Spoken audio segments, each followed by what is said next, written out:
November 21st, தி Hindu news paper பார்க்கலாம். First பேஜில் as trade now eases US approves sales of missiles to India. So இப்போ வந்து ஒரு 3 days முன்னாடி இந்தியா வந்து யூஎஸ்கிலேருந்து எல்பிஜி கேஸ் இருக்குல்ல, எல்பிஜியை வந்து இம்போர்ட் பண்ணுறதா சொல்லிட்டு அக்ரிமெண்ட் கூட சொல்லியிருப்பாங்க. ஸோ இப்போ அது சொன்னதுனால இப்போ யூஎஸும் வந்து அவங்க ட்ரேட் ஃபெசிலிட்டேஷன் இன்க்ரீஸ் பண்ணுறாங்க இந்தியா கூட. அதுவும் இல்லாமல் இப்போ ஏற்கனவே யூஎஸ் நிறைய டிமாண்ட்ஸ் வச்சுட்டு இருக்காங்க, கரெக்டாக க்ரூட் ஆயில் வந்து நீங்கள் எங்கிட்ட தான் இம்போர்ட் பண்ணணும், ரஷ்யா கிட்ட பண்ணக்கூடாது, இந்த மாதிரி விஷயம்லாம். ஸோ இது எல்லாமே வந்து இந்த இன்பில்டாக வரும் இந்த நியூஸில். இது ஒன்றும் எவால்வ் ஆகும் பார்க்கலாம். ஓகேங்களா. Next news, judiciary cannot type president governor to time lines says SC. So இப்போ ரொம்ப கான்ட்ரவர்ஷனான ஒரு டாப்பிக்கான ஒரு ஜட்மெண்ட் வந்திருக்கு. ஓகேவா. என்ன டாபிக்னா வந்து ஆர்டிகல் 200, அதாவது ரிசர்வேஷன் ஆஃப் பில், அதாவது ஆர்டிகல் 200 and 201. கவர்னர் வந்து ஒரு பில்லை எந்தெந்த வகையில் ஹோல்ட் பண்ண முடியும், சைன் பண்ண முடியும், அண்ட் தென் வந்து பிரசிடென்ட் ரெக்கமெண்டேஷன் கொடுக்க முடியும் அப்படின்ற மெஷர்ஸ். ஓகேங்களா. ஸோ இப்போ என்ன சொல்லியிருக்காங்கன்னா, ஒரு எக்ஸிக்யூட்டிவ் ஜுடிஷியரின்னு சொல்லிட்டு 2 தனித்தனி ஆர்கன்ஸ், 3 ஆர்கன்ஸ்ல இந்த 2 ஆர்கன்ஸுமே வந்து இன்வால்வ் ஆகக்கூடாது. செப்பரேஷன் ஆஃப் பவர்ன்றது basic structure of the constitution. So இதில் மாற்றி இன்வால்வ் ஆகுனா அது வந்து பேசிக் ஸ்ட்ரக்சரே வந்து வயலேட் பண்ணும் அப்படின்னு சொல்லிட்டு சுப்ரீம் கோர்ட் ஜட்ஜஸ் வர்டி கொடுத்துருக்காங்க. ஸோ இவங்க என்ன சொல்றாங்கன்னா, நீங்க இந்த டிசிஷன் தான் கொண்டு வரணும்னு சொல்லிட்டு என்னால சொல்ல முடியாது. பட் ஆனால் நாங்கள் ஆஸ் அ கான்ஸ்டியூஷனல் பாடியா சுப்ரீம் கோர்ட் என்ன பண்ணுவோம்னா, அவங்கக்கிட்ட இருந்து நாங்கள் டைம் வந்து மெயின்டைன் பண்ண பார்க்கறதுக்கு ரெக்கமெண்ட் பண்ணுவோம் தவிர, பட் ஆனால் எங்களால் ஃபுல் ஃப்ளெஜ்டாக வந்து இவங்க இந்த டைம்குள்ளே பண்ணணும்னு சொல்லிட்டு ஒரு எக்ஸிக்யூட்டிவை சொல்ல முடியாது. இது வந்து violates the constitution, ultra vires the constitution சொல்லிட்டு சொல்கிறாங்க.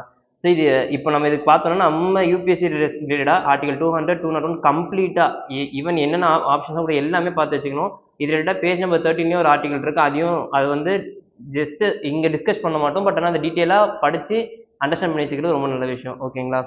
ஸோ ஃபர்ஸ்ட் பேஜில் வேறு எதுவுமே இல்லை.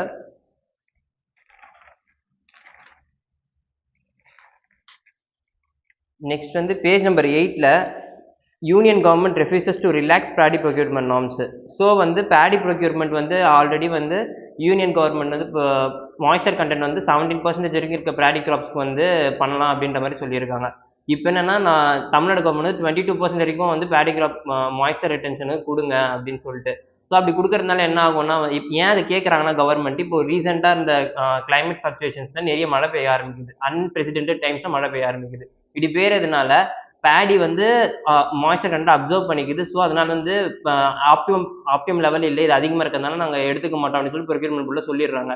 இப்போ கவர்மெண்ட் என்ன பண்ணுதுன்னா, அதை இன்க்ரீஸ் பண்ணுங்க அப்படின்னு சொல்றாங்க. ஸோ அப்போ என்ன, மாய்ஸ்சர் ரிட்டென்ஷன் கண்டென்ட்னா என்ன அப்படின்றத நம்ம தெரிஞ்சு வச்சுக்கணும். ஸோ வந்து மாய்ஸ்சர் வந்து ஆப்டிமம் லெவல் எதுக்குன்னா 12 to 14%. மாய்ஸ்சர் அதிகமாகிடுச்சுன்னா ஒன்று பேடிஸில் வந்து ஃபங்கஸ் போக ஆரம்பிச்சிடும், இன்னொன்று ஸ்பாயிலேஜ் ஆக ஆரம்பிச்சிடும். அதுக்கப்புறம் ரைஸ் வந்து ஈல்டு வந்து கம்மியாக தர ஆரம்பிக்கும். இது மூணுமே ஒரு ப்ராப்ளமாக இருக்குது. ஸோ இதுக்கான வே ஃபார்வர்டாக வந்து கோல்ட் ஸ்டோரேஜ் ஃபெசிலிட்டிஸோ இல்லை மற்ற விஷயத்தையும் இன்க்ரீஸ் பண்ணுறது ஒரு ஆப்ஷனாக இருக்கும். ஓகேவா. ஜஸ்ட் மாய்ஸ்சர் கண்டென்ட் எவ்வளோ இருக்குன்றது மட்டும் தெரிஞ்சுங்க. இப்போதைக்கு இருக்குது 17% எம்எஸ்பி நார்ம்ஸ் படி. ஓகேங்களா. ஸோ நெக்ஸ்ட் அப்படியே பேஜ் நம்பர் 9 வந்து பார்த்தோம்னா, kin of 2 Maoist files habeas corpus. So article 32 habeas கார்பஸ்னா என்னன்றதை பார்த்து வச்சுக்கோங்க, யூஸ்ஃபுல்லாக இருக்கும். ஓகேங்களா. ஹேபஸ் கார்பஸ் சொல்லிட்டு 5 ப்ரொவிஷன்ஸ் இருக்கும். ஹேபஸ் கார்பஸ், மேண்டமஸ், அதுக்கப்புறம் வந்து செர்ச்சரி, ப்ராஹிபிஷன் சொல்லிட்டு. ஸோ இந்த 5 விஷயத்தையுமே பார்த்து வச்சுக்கோங்க. ஓகேவா. Next page number 10. ஸோ இந்த பேஜ் நம்பர் 10ல் நியூ ரெக்கார்டிங் சொல்லிட்டு ஒரு ஆர்டிகல் இருக்கு, கேம் சேஞ்சர்னு சொல்லிட்டு ஒரு ஆர்டிகல் இருக்கு. இந்த 2 ஆர்டிகலுமே ஒரே விஷயத்தை பார்த்தா பீகார் எலெக்ஷன் அவங்க எப்படி வின் பண்ணாங்க அப்படின்னு சொல்றது. ஸோ இந்த கேம் சேஞ்சர் ஆர்டிகல் வந்து பிஎஸ்ஐ அண்ட் ஆப்ஷன்ஸ் ரிலேட்டடான கொஸ்டின்ஸ் 2 பேருக்குமே வந்து ரொம்ப ரெலவெண்ட் இருக்கும். ஏன்னா அதில் கொடுத்துருக்க ஃபேக்ட்மே வித்தியாசமா இருந்துச்சு, நியூ பெர்ஸ்பெக்டிவாகவும் இருந்துச்சு அது. ஓகேங்களா. ஸோ ஃபர்ஸ்ட் இந்த நியூ ரெக்கார்டிங் பார்ப்போம். நியூ ரெக்கார்டிங்ல என்ன சொல்லியிருக்காங்கன்னா, இப்போ வந்து பீகார்ல வந்து வின் பண்ண விஷயமே வந்து என்னன்னா, வெல்ஃபேர் ஸ்கீம்ஸ் வந்து ரொம்பவே வந்து பெட்டராக போர்ட்ரேட் பண்ணியிருக்காங்க. ஸோ அதை யூஸ் பண்ணி தான் வந்து இந்த எலெக்ஷன் அஜெண்டாவே வந்து ப்ளே பண்ணியிருக்கு அப்படின்னு சொல்றாங்க. நெக்ஸ்ட் வந்து ஆனால் பீகார்ல ஏற்கனவே எக்ஸிஸ்டிங்காக நிறைய ஃபெனாமினஸ் இருக்கு. என்னன்னு சொல்லிட்டு பார்த்தோம்னா வந்து அக்ரிகல்ச்சர் சைக்கிள் விஷியஸாக இருக்கு, அதுக்கப்புறம் வந்து லேண்ட் ஹோல்டிங்ஸ் வந்து ஃப்ராக்மெண்டடாக இருக்கு. இந்த மாதிரி பல விஷயம் இருந்தாலுமே எம்ப்ளாய்மெண்ட் ஜெனரேஷனுமே வந்து ரொம்ப வீக்காக இருக்கு, ஆனால் மினரல் ரிச் ரீஜனாக இருக்கு. ஸோ இந்த மாதிரி எல்லா விஷயமே வந்து ஒரு பேரடாக்ஸ் பாக்ஸ் மாதிரி அங்கே இருக்கு. ஸோ இது என்ன சொல்றாங்கன்னா வந்து, அப்போ வந்து எப்படி வந்து இந்த எலெக்ஷன் அஜெண்டா வின் பண்றாங்கன்னா, அவங்க காமிச்ச ஃபேஸே வந்து வெல்ஃபேர். ஸோ இந்த வெல்ஃபேர் மட்டும் வச்சு லாங் டேர்மாக சஸ்டெயின் பண்ண முடியாது, ஆனால் ஷார்ட் டேர்மாக கெயின் பண்ண முடியும். ஷார்ட் டைம் கெயின் பண்ணியாச்சு. இப்போ லாங் டேர்மாக வந்து அவங்க ஆல்ரெடி இன்ஃப்ராஸ்ட்ரக்சர் டெவலப்மெண்ட்லாம் பண்ணியிருக்காங்க. இப்போ ஃபார் எக்ஸாம்பிள் பீகாரில் பார்த்தீங்கன்னா ரோட் கன்ஸ்ட்ரக்ஷன்ஸ் எல்லாமே வந்து ப்ராப்பராக நடந்திருக்கு. பட் ஆனால் ஸ்கூல்ஸோ மெடிக்கல் ஃபெசிலிட்டிஸோ அந்தளவுக்கு ப்ராப்பராக இல்லை. ஏன்னா நம்ம நிறைய டெத்ஸு நிறைய அங்கே பார்த்துட்டு தான் இருக்கோம். சரிங்களா. இப்போ என்னன்னா, ஒருத்தவங்க இறந்துட்டாங்கன்னா வந்து பல கிலோமீட்டர்ஸ்க்கு நடந்தே கூட்டு போயிட்டு வந்து ஹாஸ்பிட்டல் ஜாயின் பண்ணி இந்த மாதிரி விஷயம் நிறைய அங்கே நடந்துட்டு இருக்கு. ஸோ இது எல்லாமே வந்து என்னன்னா சோஷியல் டெவலப்மெண்ட் சொல்லுவாங்க. இந்த எஜுகேஷனு, ஹெல்த் செக்டர் இதெல்லாம். ஸோ இதெல்லாம் டெவலப் பண்ணுறதுக்கு கான்சன்ட்ரேட் பண்ணணும் இந்த வாட்டி. அப்போ வந்து ஃபியூச்சரிஸ்டிக்காகவும் இவங்க வந்து செஷன் ஆகிறதுக்கு யூஸ்ஃபுல்லாக இருக்கும்னு சொல்கிறாங்க. Next the game changer in Bihar election. So இதில் என்ன சொல்கிறாங்கன்னா, நம்ம ஆல்ரெடி பேசியிருக்கோம்ல, இந்த பீகார் எலெக்ஷன் வந்து புதுசாக வந்து ஒரு எவால்வேஷன் கொடுத்துருக்கு அப்படின்னு சொல்லிட்டு நிறைய டிஸ்கஸ் பண்ணுறாங்க. ஃபார் எக்ஸாம்பிள் வந்து 2 விஷயம் கொண்டு வந்திருக்காங்க. எம்ஒய் அப்படின்னு சொல்கிறாங்க, மஹிளா யுவா. மஹிளான்றது உமனை பேஸ் பண்ணி என்ரோல் ஆகுறது, யுவான்றது யூத்தோட எம்பவர்மெண்ட். ஸோ இது ரெண்டுத்தையும் வச்சு பேசியிருக்காங்க. ஸோ இந்த மஹிளான்றது எதை வச்சு சொல்கிறாங்கன்னா, அவங்களுக்கு கொடுத்த வெல்ஃபேர் ஸ்கீம்ஸ். அதே மாதிரி பீகாரில் இப்போ மட்டும் இல்லை, 2015 எலெக்ஷன்லையுமே வந்து கிட்டத்தட்ட 6 to 7% of men to women வந்து ரேஷியோ போல வந்து டிஃப்ரென்ஸ் இருக்குது. ஸோ இது யூனிக் இல்லை, இது வந்து நார்மல் தான். பீகாரை பொறுத்த வரைக்கும் மென் மைக்ரேஷன் அதிகமாக இருக்கும் அவுட் ஸ்டேட்டுக்கு போகிறது. ஸோ அங்கே வந்து போல் பண்ண மாட்டாங்க. அப்போ உமன்ஸ் தான் அதிகமாக போல் என்மெண்ட் அதிகமாக இருக்கும். ஸோ அதுதான் இங்கே நடந்திருக்கு தவிர வித்தியாசம்னா எதுவும் பெருசாக இல்லை. இந்த வாட்டி என்ன வித்தியாசம்னா, ஒன்றும் அவங்க அலையன்ஸ் வச்சுக்கிட்டது, அதுக்கப்புறம் என்ன அலையன்ஸில் வந்து உமன்ஸோட பேஸ் அதிகமாக இருக்குது, ப்ளஸ் வந்து யூத்தோட அட்ராக்ஷனுமே சீக் பண்ணியிருக்காங்க. இப்போ இது வந்து புதுசு இல்லை, பட் ஆனால் இந்த மாதிரி ஆஸ்பெக்ட்ஸ் வந்து வேற ஆங்கிளில் பார்க்குறதுமே வேறு இம்பார்ட்டண்ட்டாக இருக்கும் அப்படின்னு சொல்லி டிஸ்கஸ் பண்ணுறாங்க. வேறு எதுவும் பெருசாக இம்பார்ட்டன்ட் இல்லை. ஜஸ்ட் அந்த மஹிளா யுவா, அதுக்கப்புறம் வந்து ராஜேஸ்வரி தேஷ்பாண்டேன்றாங்க, சோஷியலிஸ்ட் ஆப்ஷன் ரெண்டுத்தையுமே வந்து யூஸ் பண்ணலாம். ஓகேங்களா? ஸோ வந்து உமன் ஓட் பாலிடிக்ஸ்ன்றது அங்கே ஒரு ப்ளே பண்ணுவாங்கன்னு சொல்லிட்டு ஆர்கியூ பண்ணியிருப்பாங்க. So next India's fisheries and aquaculture is promoting course. So இப்போ என்னன்னா, அக்வாட்டிக் ஃபுட் ப்ரொடக்ஷனுக்கு வந்து இந்தியா ரொம்ப என்கரேஜ் பண்ணிட்டு இருக்காங்க. கரெக்டுங்களா? ஏன்னா வந்து இப்போ அதில் வந்து அதாவது எப்படின்னா வேல்யூ ரொம்ப அதிகம். நம்ம அக்ரிகல்ச்சர் கிராப்ஸை விட வேல்யூ ரொம்ப அதிகமாக இருக்கிறதுனால அதுல எல்லாம் இன்வெஸ்ட்மெண்ட் பண்ண ரெடியாக இருக்காங்க.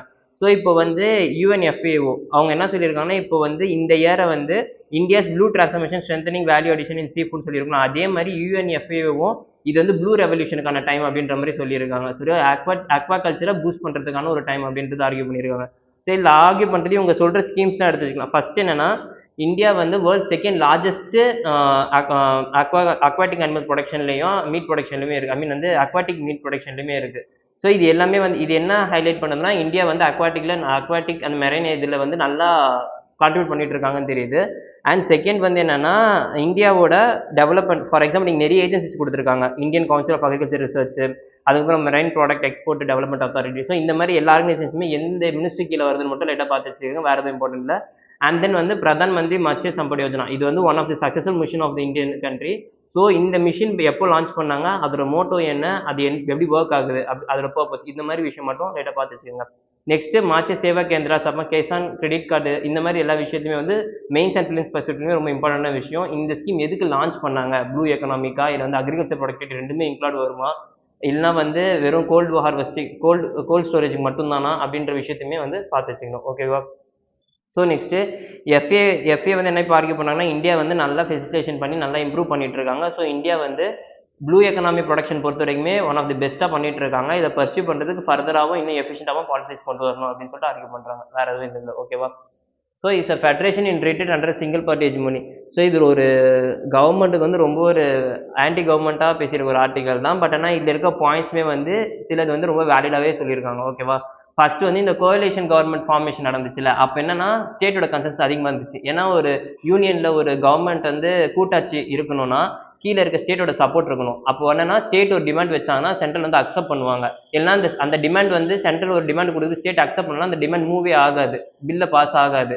ஸோ இந்த மாதிரி விஷயம் என்ன பண்ணுச்சுன்னா, இன்னும் பெட்டராக பாலிசிஸ் கொண்டு வர்றதும் எஃபிஷியண்டாகவும் வந்து மானிட்டர் பண்ணுற மாதிரி இருந்துச்சு. பிஃபோர் வந்து 1980s வந்து காங்கிரஸ் யூனிலேட்டரில் தான் ஒரு பார்ட்டி ரூல் பண்ணாங்க. ஸோ இப்போவுமே 2014 அப்புறமே அப்படி ஒரு ரெஜிம் தான் போயிட்டு இருக்கு நம்ம இந்தியன் கண்ட்ரியில். ஸோ இப்போ என்னன்னா, ஒன் நேஷன் பாலிடிக்ஸ்ன்றது ரொம்ப ஃபெமிலியர் ஆகிட்டு இருக்கு. இந்த டைமில் இங்கே இப்போ ஒரு விஷயம் தான், ஃபார் எக்ஸாம்பிள் பிளானிங் கமிஷன் வந்து நிறைய ஸ்டேட் கன்சர்ன் எடுக்கிறதா பேசியிருந்தோம். ஸோ அது பிளானிங் கமிஷன் அபாலிஷ் பண்ணுறாங்க 2014. இப்போ இருக்கிறது நித்தி ஆயோக் எந்த அளவு ஸ்டேட் கன்சர்ன் எடுக்குதுன்னு தெரியல. ப்ளஸ் ஜிஎஸ்டி கவுன்சிலில் எப்பவுமே ஒரு கான்ட்ரவர்சி இருக்குது. கரெக்டாக அது யூனிலேட்டர் மூவாக தான் நிறைய விஷயம் இருக்குது. ஃபார் எக்ஸாம்பிள் இப்போ எடுத்த ஜிஎஸ்டி ரெஜிம் ரிஃபார்ம்ஸாக இருக்கட்டும், எல்லாத்தையுமே ஜிஎஸ்டி ரேட் கட் பண்ணாங்க. கரெக்டுங்களா? 15 இப்போ ஆவரேஜ் ஜிஎஸ்டியே வந்து 8% கிட்ட வந்துருச்சு, 8 to 10% கிட்ட வந்துருச்சு. ஸோ இப்போ இவ்வளோ கட் பண்ணிட்ட அப்புறமும் ஆனால் வந்து கட் பண்ணும் போதோ எதுவுமே வந்து ஸ்டேட் கிட்டேயோ இல்லை மற்ற ஸ்டேட் கிட்டேயோ சென்ட்ரல் வந்து பெர்மிஷன் வாங்கலை. அவங்க யூனியனில் தான் முடிவு எடுத்திருக்காங்க. அப்போ எந்த வகையில் வந்து நீங்கள் வந்து இது வந்து கோஆபரேட்டிவ் ஃபெடரலிசம் ப்ரொமோட் பண்ணுதுன்னு சொல்ல முடியும் அப்படின்னு சொல்லிட்டு ஆர்கியூ பண்ணுறாங்க. தென் ஃபிசிக்கல் ட்ரான்ஸ்ஃபர், இப்போ இருக்க ஒரே ஃபிசிக்கல் ட்ரான்ஸ்ஃபர் அண்ட் இண்டிபெண்டன்ட் பாடின்னு சொல்லிட்டு நம்ம பார்த்தோம்னா ஃபினான்ஸ் கமிஷன் தான். ஸோ ஃபினான்ஸ் கமிஷனுமே டிவாலுவேஷன் ஆஃப் ஸ்டேட்ஸ்ன்னு சொல்கிறோம். அப்போ ஸ்டேட்ஸோட பாப்புலேஷன் வச்சு தான் ஜட்ஜ் பண்ணிட்டு இருக்கீங்க. அவங்களோட பெர்ஃபார்மன்ஸ் இது எல்லாமே செப்பரேட்டாக கன்சிடர் பண்ணணும். அப்போ தான் வந்து பாலிசி என்ஃபோர்ஸ்மெண்ட்டும் சரி, ஃபினான்ஷியல் டிஸ்ட்ரிபியூஷனுமே வந்து ப்ராப்பராக இருக்கும் ஒரு கோஆபரேட்டிவ் ஃபெடரல் சிஸ்டமில் அப்படின்னு சொல்லிட்டு ஆர்கியூ பண்ணுறாங்க. நெக்ஸ்ட் வந்து மோஸ்ட்டாக இப்போ வந்து ஒரு பார்ட்டி வந்து செலவு பண்ணுறாங்களா, எக்ஸ்பெண்டிச்சர் செலவு பண்ணுறாங்களா, பிஃபோர் வந்து அந்த யூனிலேட்ரல் கவர்மெண்ட்டாக இருக்கும், அப்புறம் வந்து சிங்கிள் பார்ட்டி ஹெஜிமோனியாக இருக்கும் போது அந்த கோலிஷன் கவர்மெண்ட் இருக்கும்போது ரொம்ப எஃபிஷியண்டாக கேபிட்டல் பில்டிங்லாம் செலவு பண்ணியிருக்காங்க. ஆனால் சிங்கிள் ஹெஜிமோனியில் மோஸ்ட்டாக வந்து என்னென்னா யூனிலேட்டராக இருக்குது. ஃபார் எக்ஸாம்பிள் வந்து ஃப்ரெண்ட்லி ஸ்டேட்ஸ், அதாவது சேம் பார்ட்டி ரூலிங் ஸ்டேட்ஸில் மட்டும் வந்து நிறைய டெவலப்மெண்ட் ஆக்டிவிட்டிஸ் கொண்டு வர்றது. ஃபார் எக்ஸாம்பிள் இப்போ கூட வந்து கேரளா இந்த பெங்களூர் இந்த மாதிரி ரீஜன்லாம் வந்து மெட்ரோ ரயில் வந்து கன்ஸ்ட்ரக்ஷன் கேட்டப்போ வந்து கவர்மெண்ட் ஒரு ஃபேக்ட் பண்ணுவாங்க. என்ன சொன்னா வந்து அங்கெல்லாம் வந்து பாப்புலேஷன் அந்தவே இல்லை, நாங்கள் வந்து நார்த் சைடில் கான்சன்ட்ரேட் பண்ணுறதா இருக்குன்ற மாதிரி இது ஆர்கியூ பண்ணியிருந்தாங்க. அது ரொம்ப டிஸ்கஸ் பண்ணாங்க. ஓகேங்களா. ஸோ இப்போ இது என்ன தெரியுதுன்னா, சென்ட்ரு வந்து ஸ்டேட், அதாவது one of the best performing ஸ்டேட்ஸில் கர்நாடகாவும் இருக்குது. ஸோ இந்த மாதிரி ஸ்டேட்டுக்கே வந்து எம்பவர்மெண்ட், அதாவது டெவலப்மெண்ட்டுக்கு வந்து கொடுக்கறது காசு அலோகேட் பண்ண மாட்டேங்கிறாங்கன்னா அப்போ எந்த ஸ்டேட்டுக்கு அலோகேட் பண்ணுவாங்க? ஏன்னா வந்து பாப்புலேஷன் கம்மின்னு ரீஜன் சொல்கிறாங்க. ஆனால் பெங்களூர் மாதிரி ரீஜனில் வந்து பாப்புலேஷன் எப்பயும் நம்ம கம்மின்னு சொல்ல முடியாது, மைக்ரேஷன் பாப்புலேஷன் அதிகம் அங்கே. ஸோ இந்த மாதிரி விஷயம் எல்லாமே ஒரு கன்சர்னாக இருக்குது. அப்போது சிங்கிள் பார்ட்டி வந்து எந்த அளவு டெவலப்மெண்ட் கான்ட்ரிபியூட் பண்ணுது? ஸோ இது எல்லாமே வந்து ரேஷனலாக எடுக்க வேண்டிய டிசிஷனு ரொம்பவே வந்து யூனிலேட்டராக போயிட்டு இருக்கு அப்படின்னு சொல்லிட்டு டிஸ்கஸ் பண்ணுறாங்க. ஓகேவா. ஸோ இதில் அப்படியே வந்து பார்த்தோன்னா பிக்சர் ஆஃப் தி வீக் அப்படின்னு சொல்கிறாங்க, ரிவர் ஆஃப் சாரோ அப்படின்னு சொல்கிறாங்க. இப்போ என்னன்னா இந்த ஃபோம் ஃபார்ம் ஆகுது கரெக்டுங்களா, இந்த கங்கா யமுனா இந்த மாதிரி ரீஜன் எல்லாத்தையுமே வந்து அதிகமாக ஃபேக்ட்ரி எக்ஸ்டர்னலிட்டிஸ் சொல்லுவாங்க. இது எல்லாமே வெளியே வருது என்ன ஆகுதுன்னா வாட்டரோட மிக்ஸ் ஆகுது. ஸோ அது எதாங்கன்னா ஃபோமு, அங்கே இருக்க அக்வாட்டிக் அனிமல் ஸ்பீஷஸ் எல்லாமே வந்து இறங்க ஆரம்பிச்சிருது. ஸோ இதுக்கு என்ன மெயினான ரீசன் என்ன ஃபோம் ஃபார்மேஷன் பார்த்தோன்னா அமோனியா அண்ட் வந்து ஃபாஸ்பேட்ஸ். இந்த வேர்ட் ஞாபகம் வச்சுக்கோங்க. யூபிஎஸ்சி இந்த மாதிரி பிக்சர் போட்டு கீழே வர டேட்டாஸ்லாம் லைட்டாக பார்த்து வச்சுக்கோங்க. இந்த மாதிரி ஒரு கொஸ்டின் கேட்டிருக்காங்க அவங்க. ஸோ லைட்டாக பார்த்து வச்சுக்கோங்க, ஏன்னா இந்த மாதிரி ஐடியாலாம் இருக்கணும். அண்ட் தென் முக்கியமான விஷயம், இந்த ஸ்பெஷல் இன்டென்சிவ் ரிவிஷனில் கேட்குற டாக்குமெண்ட்ஸ் எல்லாருமே பார்த்து வச்சுக்கோங்க. என்னென்ன டாக்குமெண்ட்ஸ்லாம் வேலிடுன்னு சொல்கிறாங்க, எதெல்லாம் இன்வேலிடுன்னு சொல்கிறாங்கன்னு சொல்லிட்டு. ஏன்னா இப்போ ஃபுல் ஃபேஸ்டாக இந்தியாக்கே வந்து நெக்ஸ்ட் கொண்டு போக போகிறாங்க. அப்போது அதில் இருக்க பேசிக் இன்ஃபர்மேஷன் நமக்கு தெரிஞ்சாகணும். யூபிஎஸ்சியை பொறுத்த வரைக்கும் சில விஷயம் பேசிக்காக எல்லாருக்குமே தெரியணும் அப்படின்னு சொல்லி எதிர்பார்ப்பாங்க. ஸோ இந்த விஷயம் தெரிஞ்சிருக்கும் எல்லாத்துக்குமே. ஓகேவா. ஸோ நெக்ஸ்ட் வந்து சேம் வந்து பேஜ் நம்பர் 13ல் நம்ம SC counts appeals in discuss argument of non BJP ruled states. So வந்து தமிழ்நாடு கவர்மெண்ட் வந்து தான் அந்த கவர்னர் இஷ்யூ இன்னும் பாப்புலர் ஆச்சு. கரெக்டாக 13 பில்ஸ் கிட்ட வந்து கவர்னர் சைன் பண்ணல, ரிசர்வ் பண்ணி வச்சுட்டாருன்னு சொல்லிட்டு. சுப்ரீம் கோர்ட் அந்த மாதிரிலாம் எதுவும் இல்லை. கூடிய சீக்கிரத்தில் வந்து டைம் லிமிட் வந்து சர்டைன் கன்ஸ்ட்ரக்ஷன் இல்லைனாலும் ஓரளவு வந்து டைம் வச்சு பண்ணணும் அப்படின்றது நாங்கள் இன்ஸ்ட்ரக்ஷன்ஸ் கொடுப்போம் அப்படின்ற மாதிரி சொல்லி வேறு எதுவும் இல்லை. அப்புறம் இந்த 14 கொஸ்டின்ஸ் அண்ட் ஸ்கோர்ஸ் ரெஸ்பான்ஸ் வந்து ரொம்ப இம்பார்ட்டன்ட்டு, எல்லாருமே பார்த்து வச்சுக்கோங்க. அதை முடிஞ்சால் இல்லை முடிஞ்சு போனால் ஒரு 4 to 5 பாயிண்ட்ஸ் தான் எடுக்க முடியும். அந்த 5 பாயிண்ட்ஸ் எடுத்து வச்சு ரிவிஷன் விட்டுக்கோங்க. ஏன்னா இது டைரக்ட் சுப்ரீம் கோர்ட்லேருந்து வந்த விஷயம். ஸோ இதெல்லாம் நமக்கு தெரிஞ்சிருக்கும். ஓகேங்களா. ஸோ அதே மாதிரி pre budget meet trade union seek inheritance tax. So inheritance டேக்ஸ்னா என்ன, அதுக்கப்புறம் வந்து கார்பரேட் டேக்ஸ் எல்லாருமே நமக்கு தெரியும். ஸோ இன்ஹெரிட்டன்ஸ் டேக்ஸ்னா என்னன்றது இப்போ இந்தியாவில் இருக்கா இல்லையான்றதும் பார்த்துக்கோங்க. இப்போ இன்ஹெரிட்டன்ஸ் டேக்ஸ் இந்தியாவில் இல்லை, பட் ஆனால் கொண்டு வரணும்னு சொல்லிட்டு பேசிட்டு இருக்காங்க. ஓகேவா.